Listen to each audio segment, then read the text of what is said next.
नमस्कार। इंजीनियरिंग विषयों में रुचि बनाने और विषय समझ को मजबूत बनाने के लिए शुरू किए गए श्रीदेवी क्लासेज यूट्यूब चैनल पर एक बार फिर आपका स्वागत है। हमारी प्लेलिस्ट इंडक्शन मशीन्स में आज जानते हैं इंडक्शन मोटर के वर्किंग प्रिंसिपल के बारे में और समझते हैं स्टेटर और रोटर के बीच में sinusoidal rotating air gap flux wave के कारण रोटर कंडक्टर में इलेक्ट्रोमैग्नेटिक इंडक्शन से ईएमएफ और इंड्यूस करंट एक रोटर एमएमएफ बना देते हैं और ये rotor MMF air gap flux के साथ एक अलाइनमेंट टेंडेंसीज बनाने के लिए रोटर में एक रोटेटिंग टॉर्क जनरेट कर लेता है। जानते हैं इंडक्शन मोटर के रोटेटिंग टॉर्क का air gap flux rotor MMF और रोटर पैरामीटर के साथ क्या रिलेशन रखना है। समझते हैं इंडक्शन मोटर का वर्किंग प्रिंसिपल। इंडक्शन मशीन्स और सिंक्रोनस मशीन दोनों के स्टेटर में एक 3 फेज की 120 degree electrically space displaced balanced windings की जाती है, जिसमें तीनों फेज की वाइंडिंग में identical number of turns identical तरीके से डिस्ट्रीब्यूटेड होते हैं और तीनों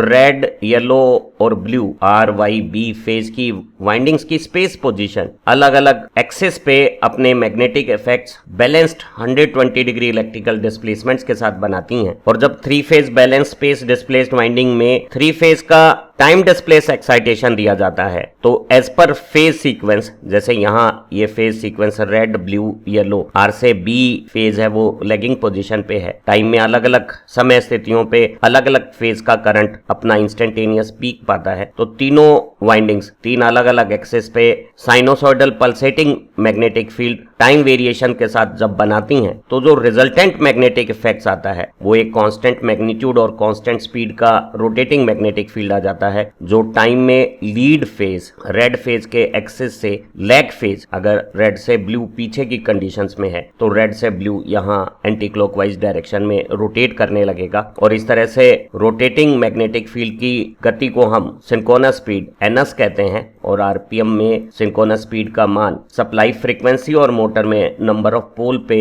120F/P रिलेशन रखता है। अगर ये 2 पोल की मशीन पे हम 50 हर्ट्ज की सप्लाई देते हैं तो यहाँ रोटेटिंग मैग्नेटिक फील्ड 3000 RPM से रोटेट करने लगेगा। और अगर हम सप्लाई में किन्हीं 2 तार को बदल देते हैं, सप्लाई की फेज सीक्वेंस बदल देते हैं और अब अगर रेड के साथ येलो लैगिंग कंडीशन में आ जाता है तो हमारा रोटेटिंग मैग्नेटिक फील्ड अपनी रोटेशन की डायरेक्शन भी फेज सीक्वेंस सप्लाई की बदलने पर बदल लेगा। स्टेटर और रोटर के बीच में इस एयर गैप स्पेस में resultant rotating air gap flux wave एक साइनोसॉइडल स्पेस डिस्ट्रीब्यूशन रखती है और किसी एक टाइम इंस्टेंट पे किसी एक स्पेस पोजीशन पे इसका मैग्नीट्यूड पीक कांस्टेंट वैल्यू रखता है और दूसरी स्पेस पोजीशंस पर फ्लक्स का मैग्नीट्यूड को साइनोसॉइडली रिजॉल्व कंपोनेंट के बतौर डिक्रीज होके इस परपेंडिकुलर एक्सिस पे 0 हो जाता है। समय के साथ ये साइनोसॉइडल स्पेस डिस्ट्रीब्यूशन जो एयर गैप फ्लक्स वेव बना रही है वो सिंक्रोनस स्पीड से यहाँ हमारे एग्जांपल में क्लॉकवाइज डायरेक्शन पे कांस्टेंट एंगुलर वेलोसिटी से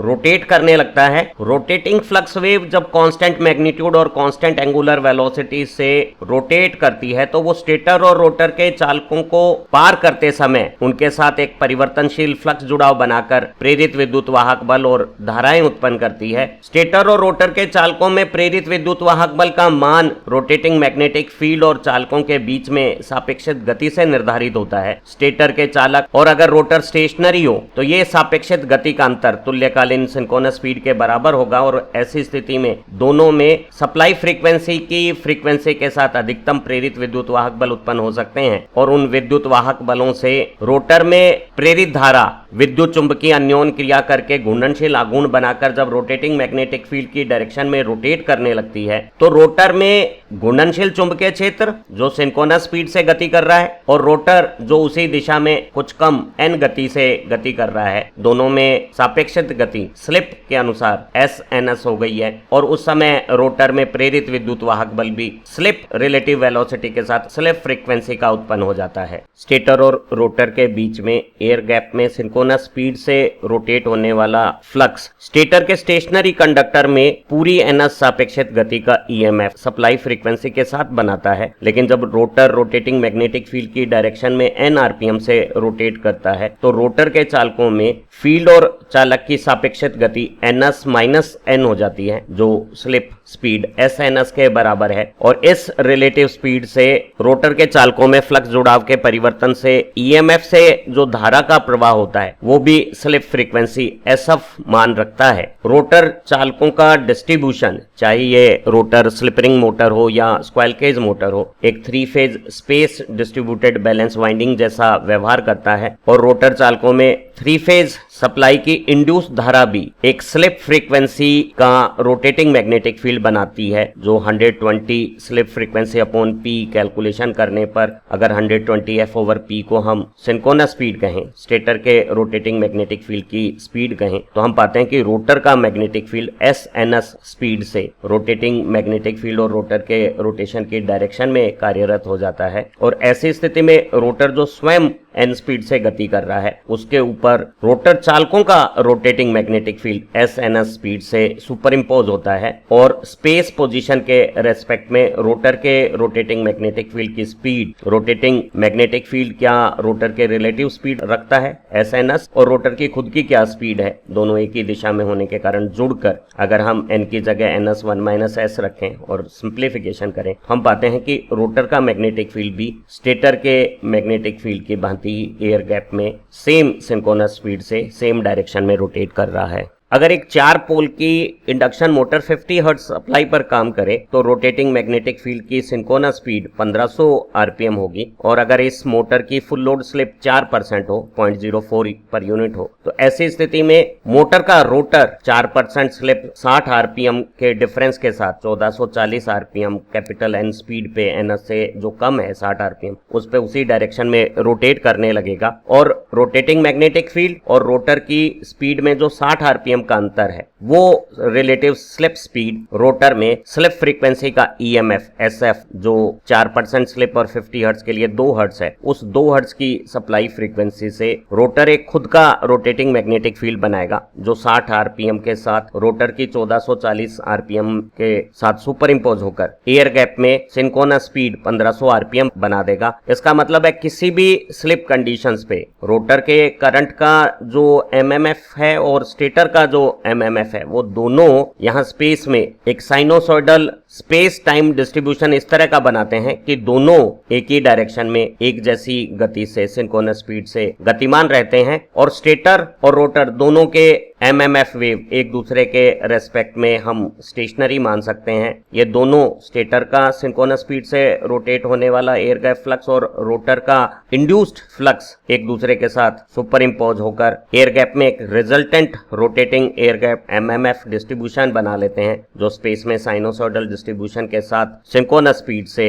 रोटेट करता है। स्टेटर का रोटेटिंग MMF वेव एक साइनोसॉइडल स्पेस डिस्ट्रीब्यूशन रखता है और ये एयर गैप में सिंक्रोनस स्पीड से क्लॉकवाइज डायरेक्शन में रोटेट करता है। सिंक्रोनस स्पीड से रोटेट करने वाला एयर गैप फ्लक्स रोटर चालकों के साथ सापेक्षित गति से डायनामिकली इंड्यूस्ड EMF पैदा करता है और उस EMF से रोटर चालकों में स्लिप फ्रीक्वेंसी की करंट सर्कुलेट होने लगती है और उस करंट से बनने वाला रोटेटिंग मैग्नेटिक फील्ड रोटर के साथ सुपर इम्पोज होकर एयर गैप में सिंक्रोनस स्पीड से रोटेट होने वाला एक साइनोसॉइडल डिस्ट्रीब्यूटेड स्पेस वेव बना देता है। स्टेटर का MMF और रोटर का MMF दोनों साइनोसॉइडल स्पेस डिस्ट्रीब्यूशन के साथ एयर गैप में एक ही दिशा में एक दूसरे के सापेक्ष स्टेशनरी पोजीशन में रोटेट करते हैं और इन दोनों MMF को जोड़कर हम एक रिजल्टेंट एयर गैप MMF यहाँ ग्रीन एरो के अनुसार निकाल सकते हैं जो स्पेस में सिंक्रोनस स्पीड से, यहाँ इस एग्जांपल में क्लॉकवाइज डायरेक्शन में सिंक्रोनस स्पीड से रोटेट करेगा क्योंकि रिजल्टेंट एयर गैप फ्लक्स और रोटर का MMF दोनों सिंक्रोनस स्पीड से एक ही दिशा में गति कर रहे हैं, दोनों के बीच में रिलेटिव स्पीड 0 है और वो एक फिक्स्ड एंगल बनाते हुए ऐसे ही इलेक्ट्रोमैग्नेटिक इंटरेक्शंस करेंगे कि रोटर का MMF resultant air gap flux के साथ अलाइन करने के लिए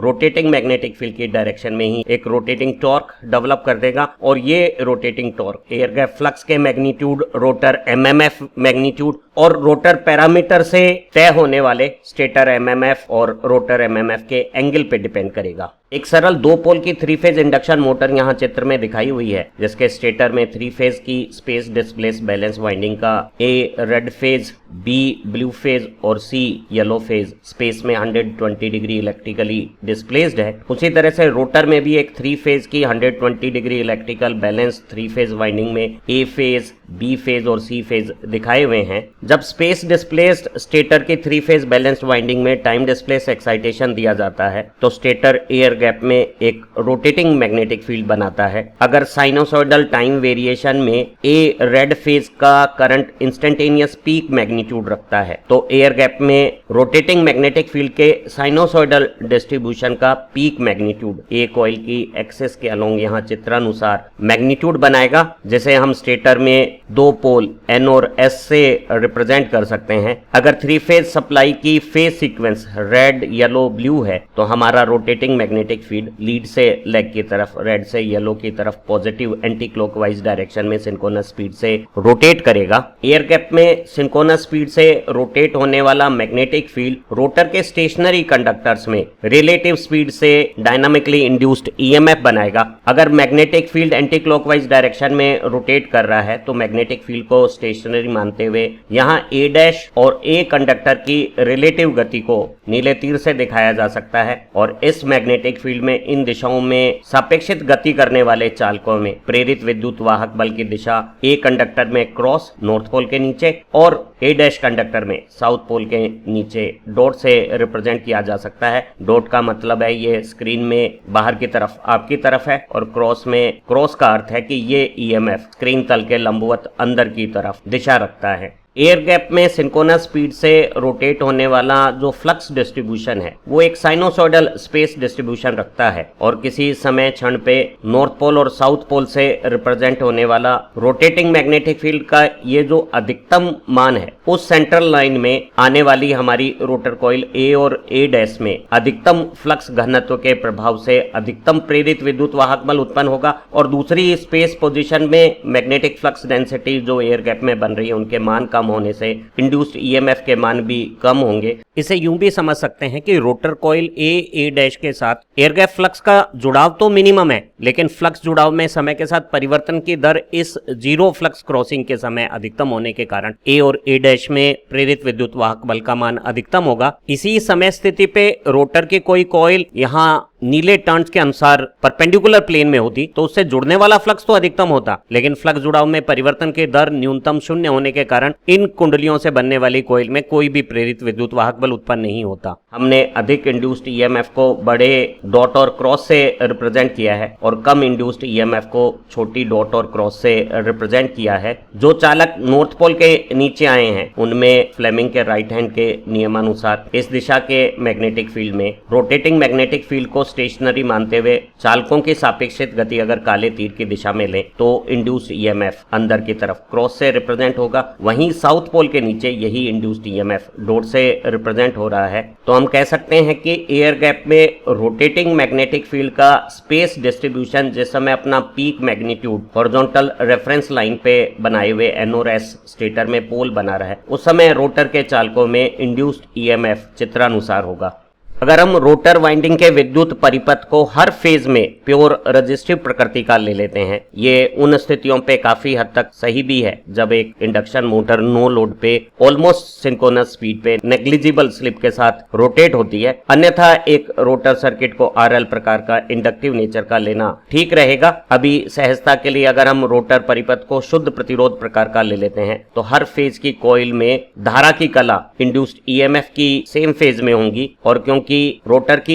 ए डैश कॉइल हमारे रोटेटिंग मैग्नेटिक फील्ड के पीक मैग्नीट्यूड की एक्सेस पे है तो इसमें मैक्सिमम इंड्यूस्ड ईएमएफ से मैक्सिमम इंड्यूस्ड करंट होगा। इसी तरह से बी और सी कॉइल का करंट डॉट और क्रॉस कम मैग्नीट्यूड का, जैसा हमने छोटे डॉट और छोटे क्रॉस से यहाँ शो किया है, होगा। मैक्सवेल के सीधे हाथ के नियमानुसार अगर रोटर का ये भाग क्रॉस प्रकार का तल के लंबवत अंदर की तरफ और ये भाग तल के लंबवत बाहर की तरफ हमारी तरफ धारा रखता है तो ए डैश, बी डैश सी और सी डैश बी तीन ऐसी कॉइल्स हो जाएंगी जो अपनी अपनी एक्सिस पे रिजल्टेंट मैग्नेटिक इफेक्ट बनाएगी। तो जो रोटर का एमएमएफ डिस्ट्रीब्यूशन है वो कॉइल ए की एक्सिस पे यहाँ F2 रूप में लाल तीर के अनुसार हो जाएगा, जो रोटर में प्रेरित धारा के कारण प्रेरित मैग्नेटिक पोल N और S को रिप्रेजेंट करेगा। इंडक्शन मोटर को एक जनरलाइज ट्रांसफॉर्मर लें तो हम इसे फेजर डायग्राम से रिप्रेजेंट कर सकते हैं। अगर एयर गैप फ्लक्स को हॉरिजॉन्टल रेफरेंस लाइन पे लिया जाए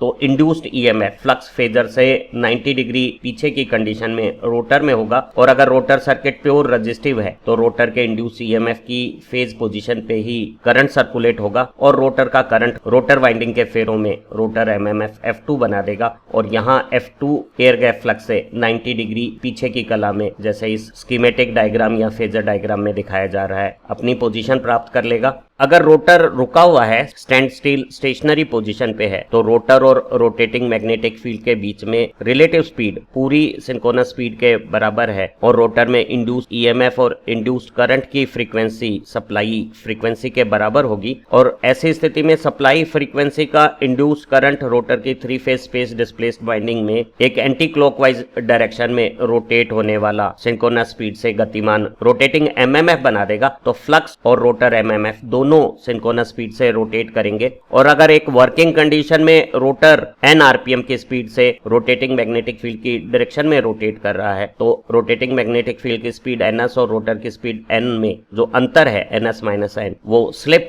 स्पीड का हो गया एस एन एस, और ऐसी स्थिति में रोटर में इंड्यूस्ड ईएमएफ का करंट स्लिप फ्रीक्वेंसी के साथ एक स्लिप फ्रीक्वेंसी का रोटेटिंग मैग्नेटिक फील्ड रोटर की एन डायरेक्शन में रोटेशन के साथ सुपर इम्पोज होकर एयर गैप में एक बार फिर synchronous speed anti clockwise direction में प्राप्त कर देगा। तो हम कह सकते हैं कि सभी स्थिति में स्टेटर के नॉर्थ और साउथ पोल के साथ रोटर के ये जो नॉर्थ और south pole pure resistive circuit के साथ हमने अज्यूम किए हैं, वो दोनों सिंक्रोनस स्पीड से एंटी क्लॉकवाइज डायरेक्शन में एक साथ रोटेट करेंगे, और इनकी रिलेटिव पोजीशन रोटेशन के बावजूद भी सेम रहेगी। स्टेटर के रोटेटिंग मैग्नेटिक फील्ड को N और S पोल से हम रिप्रेजेंट कर सकते हैं, और रोटर में इंड्यूस्ड ईएमएफ के इंड्यूस्ड करंट से जो पोल बन रहे हैं वो N और S यहाँ चित्रानुसार हैं, और हमारा रोटर घूमने के लिए स्वतंत्र है। रोटर का ये नॉर्थ पोल स्टेटर के नॉर्थ पोल से रिपेल होगा और स्टेटर के साउथ पोल की तरफ अट्रैक्ट होगा। इसी तरह से रोटर का साउथ पोल स्टेटर के साउथ पोल से तो रिपेल और स्टेटर के नॉर्थ पोल की तरफ अट्रैक्ट होगा, और इस तरह से बल अनुभव करेगा,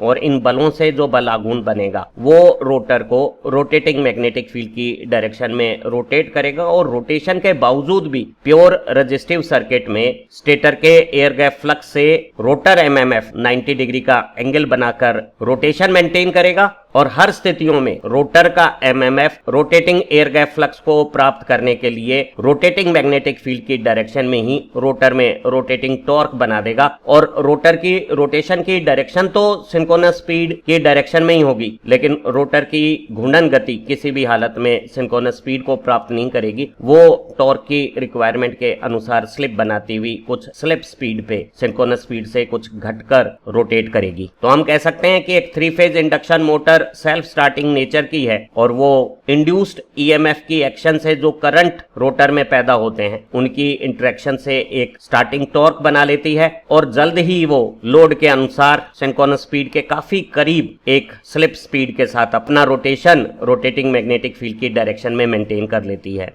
एक वर्किंग इंडक्शन मोटर में स्टेटर का एमएमएफ और रोटर का एमएमएफ दोनों सिंक्रोनस स्पीड से एक ही दिशा में रोटेट करते हुए सुपर इम्पोज होकर रिजल्टेंट एमएमएफ बना लेते हैं, और वो रिजल्टेंट एमएमएफ एक sinusoidal space distributed rotating flux wave air gap space में बना लेता है। अगर एयर गैप फ्लक्स को हॉरिजॉन्टल लाइन पे रेफरेंस फेजर मान लिया जावे तो रोटर में इंड्यूस्ड ईएमएफ इससे 90 डिग्री पीछे की कला में लैगिंग कंडीशन पे होगा, और अगर रोटर परिपथ की प्रकृति शुद्ध प्रतिरोध जैसे प्योर रेजिस्टिव ले ले तो इंड्यूस्ड ईएमएफ की कला में रोटर की धारा रोटर का एमएमएफ बनाएगी, और इस रोटर एमएमएफ की टेंडेंसी है कि वो रिजल्टेंट एयर गैप फ्लक्स जो रोटेट हो रहा है उसे अपने साथ अलाइन करना चाहता है। तो ये rotor MMF rotating magnetic field की डायरेक्शन में रोटेट करने लगता है, और ये जो रोटेटिंग टॉर्क इस इंटरेक्शन से जनरेट होता है वो मोटर में number of pole air gap में रिजल्टेंट फ्लक्स मैग्नीट्यूड रोटर के एमएमएफ जो रोटर करंट पे डिपेंड करेगा,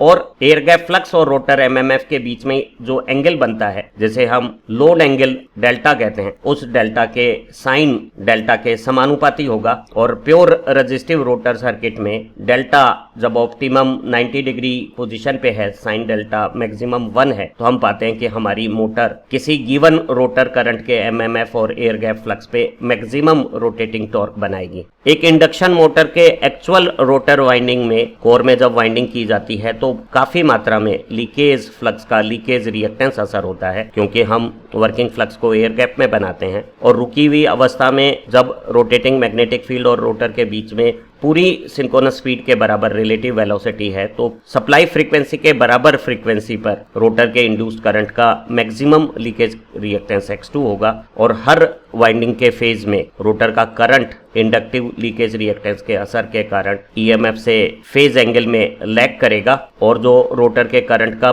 फेज एंगल है उसे हम निकाल सकते हैं। वो रोटर के रुकी हुई अवस्था के लीकेज रिएक्टेंस और रोटर वाइंडिंग के रेजिस्टेंस के रेशो का tan इनवर्स रूप हो गया है। और अगर ऐसी स्थिति में रोटर के ईएमएफ से रोटर का करंट θ2 एंगल लैग करता है तो रोटर एमएमएफ और एयर गैप फ्लक्स के बीच में जो लोड एंगल डेल्टा है वो 90 प्लस θ2 हो जाएगा और हमारा जो वर्किंग टॉर्क का मैग्नीट्यूड है वो θ2 पर डिपेंडेंट हो जाएगा। साइन 90 प्लस θ2 cos θ2 हो जाएगा और cos θ2 रोटर सर्किट का पावर फैक्टर है। तो हम कह सकते हैं कि हमारा जो वर्किंग टॉर्क है वो रोटर सर्किट के इंड्यूस करंट के पावर फैक्टर पे भी डिपेंड करेगा। जब 3 फेज स्पेस डिस्प्लेस वाइंडिंग में 3 phase red yellow blue phase sequence का बैलेंस करंट दिया जाता है और किसी समय क्षण पे कॉइल 1 का करंट अपना पीक इंस्टेंटेनियस मैग्नीट्यूड बना रहा हो, तो सिंक्रोनस स्पीड से लीड से लैग, रेड से येलो एंटी क्लॉकवाइज डायरेक्शन में रोटेट करने वाला एयर गैप फ्लक्स का साइनोसॉइडल स्पेस डिस्ट्रीब्यूशन स्टेटर की कॉइल ए के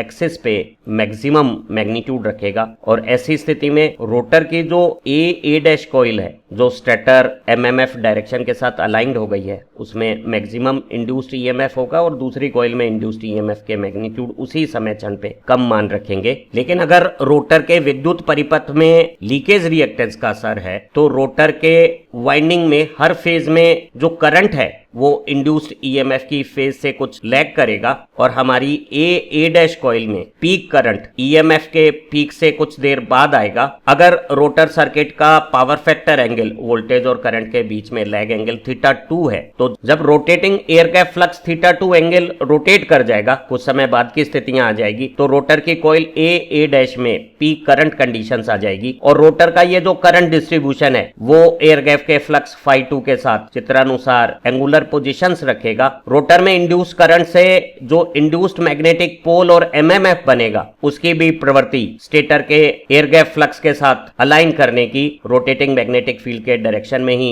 रोटेटिंग टॉर्क बनाने की होगी। ये रोटर का नॉर्थ पोल स्टेटर के नॉर्थ पोल से रिपेल और साउथ पोल से अट्रैक्ट होगा। इसी तरह से रोटर का साउथ पोल स्टेटर के साउथ पोल से रिपेल और स्टेटर के नॉर्थ पोल से अट्रैक्ट होगा। तो रोटर में एमएमएफ F2 को एयर गैप फ्लक्स की डायरेक्शन में अलाइनमेंट करने वाला टॉर्क उत्पन्न हो जाएगा। इंडक्शन मोटर को एक सामान्य ट्रांसफार्मर मानते हुए फेजर डायग्राम से भी वर्किंग को समझा जा सकता है। एक बार फिर हम एयर गैप फ्लक्स को रेफरेंस फेजर के तौर पे हॉरिजॉन्टल लाइन पे लें तो रोटर में इंड्यूस्ड ईएमएफ E2 फ्लक्स से 90 डिग्री पीछे की कला में होगी और रोटर के इंडक्टिव सर्किट में लीकेज रिएक्टेंस के कारण करंट हर फेज में इंड्यूस्ड ईएमएफ से θ2 एंगल पीछे की कला में होगा और रोटर की वाइंडिंग करंट की सेम कला में रोटर एमएमएफ F2 बना देगी जो एयर गैप फ्लक्स के साथ अलाइन करने वाला टॉर्क जनरेट करेगा और रोटेटिंग एयर गैप की फ्लक्स की डायरेक्शन में ही रोटर रोटेट होने लगेगा। जो electromagnetic torque air gap flux के कारण रोटर का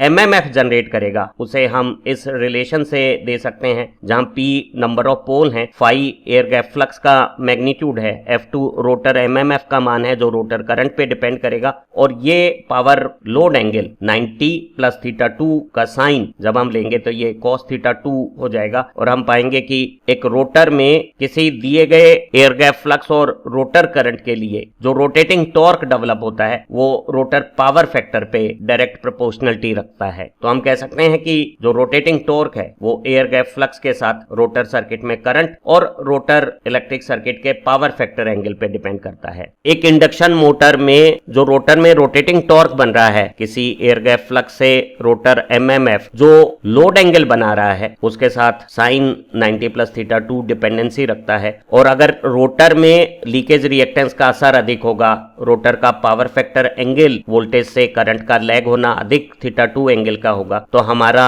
लोड एंगल डेविएशन थीटा 2 के ज्यादा होने से ज्यादा हो जाएगा। और जब वो अपने ऑप्टिमम 90 डिग्री लोड एंगल से अधिक मान प्राप्त करेगा तो मोटर का वर्किंग टॉर्क कम हो जाएगा। एक रुके हुए रोटर में अगर हमने बाहर से स्लिप रिंग मोटर में रेजिस्टेंस नहीं लगाया है और रोटर एक्स्ट्रा रेजिस्टेंस के साथ नहीं बनाया गया है तो रुकी हुई अवस्था में रेजिस्टेंस की तुलना में रोटर वाइंडिंग में लीकेज रिएक्टेंस काफी अधिक होता है। और ऐसी स्थिति में ये जो थीटा 2 एंगल है रोटर करंट का ईएमएफ से पीछे रहने वाला एंगल वो लगभग 80 डिग्री हो जाता है। और इतने अधिक थीटा 2 एंगल पे एक मोटर सामान्य करंट से 4-5 गुना ज्यादा करंट लेके भी सामान्य लोड टॉर्क नहीं बना पाती है क्योंकि थीटा 2 बहुत अधिक है। और ऐसी स्थिति में अगर हमें मोटर में स्टार्टिंग टॉर्क ज्यादा चाहिए और हम स्टार्टिंग करंट को भी ज्यादा नहीं चाहते तो हम रोटर के सर्किट में अगर वो स्लिप रिंग मोटर है तो बाहर से एक्स्ट्रा रेजिस्टेंस लगा के इस थीटा 2 एंगल को कम रख के लोड एंगल को ऑप्टिमम 90 के पास लाके टॉर्क का मान बढ़ाते हैं। अन्यथा स्क्वाइल केज मोटरों में इस तरह के रोटर डिजाइन किए जाते हैं, डबल केज या डीप केज, जो शुरुआत की स्थितियों में रोटर में एक्स्ट्रा रेजिस्टेंस रखते हैं ताकि हमारा स्टार्टिंग टॉर्क बेहतर बन जाए। ध्यान रहे परमानेंट रूप में रोटर में अगर हम एक्स्ट्रा रेजिस्टेंस लगा देंगे तो वो रनिंग कंडीशंस में रोटर कॉपर लॉसेस का कारण बनेगा और हमारी रनिंग एफिशिएंसीज को डाउन करेगा। तो हम स्टार्टिंग टॉर्क बढ़ाने के लिए स्पेशल डिजाइन के रोटर या स्लिप रिंग प्रकार के रोटर में एक्स्ट्रा रेजिस्टेंस का इस्तेमाल करते हैं। एक अच्छी बात यह है कि जब मोटर नो लोड या फुल लोड के बीच में ऑलमोस्ट सिंक्रोनस स्पीड पे चलती है, बहुत कम स्लिप के साथ रोटर में इंड्यूस्ड ईएमएफ होता है, तो रोटर में लीकेज फ्लक्स का लीकेज रिएक्टेंस कम फ्रीक्वेंसियों में नेग्लिजिबल स्मॉल हो जाता है। और ऐसी स्थिति में हमारा लोड एंगल थीटा 2 ऑलमोस्ट 0 होने के कारण ऑप्टिमम 90 डिग्री के पास होता है और हमारी मोटर अच्छा रनिंग टॉर्क बनाती है। और वो टॉर्क रोटर के करंट I2 के साथ या रोटर एमएमएफ F2 के साथ प्रोपोर्शनल रिलेशन बनाता है। उम्मीद है रोटर एमएमएफ और एयर गैप फ्लक्स में alignment torque tendency induction motor के वर्किंग को किस तरह से बनाती है वो आपको अच्छी तरह से समझ में आ गया होगा। इसी प्लेलिस्ट की एक दूसरी लर्निंग वीडियो से आप इंडक्शन मोटर में रोटेटिंग टॉर्क का प्रोडक्शन भी समझ सकते हैं। और इन दोनों लर्निंग वीडियो से आपको इंडक्शन मोटर की वर्किंग बहुत बेहतरीन तरीके से समझ में आ जाएगी। आप अच्छा पढ़ें, तरक्की करें। Have nice time. Thank you very much.